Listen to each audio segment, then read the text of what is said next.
Welcome home ceremonies are planned for members of the Iowa National Guard on Wednesday. 250 soldiers assigned to the 2nd Brigade Combat Team, 24th Infantry Division, are returning from serving overseas in support of Operation Inherent Resolve. The welcome home ceremonies will be in both Des Moines and Sioux City. 2 Iowan soldiers were killed in an attack in December during their mission in Syria.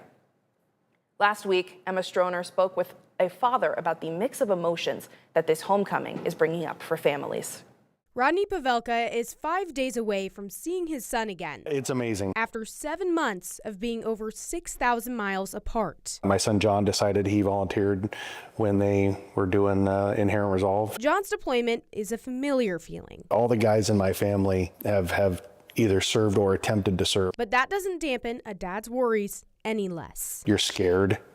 You know, you don't want to necessarily admit that. Last May, 1,800 National Guard members were deployed to the Middle East in international efforts to defeat ISIS. Then, in December, 2 of those soldiers were killed in an attack.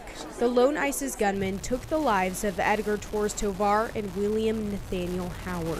That was scary. You know, we didn't know a lot. The news devastated hundreds of Iowa communities and worried those with kids out in the Middle East. I got a phone call from an aunt who's 5 hours away in tears. And, you know, having to explain to her that they're okay.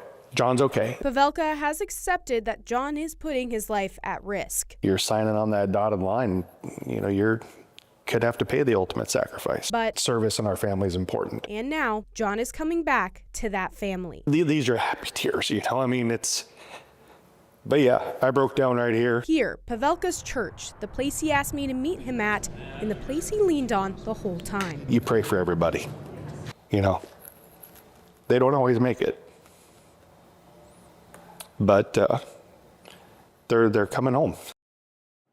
Pavelka and John's plans for his arrival include seeing family, decompressing, and getting some Mexican food.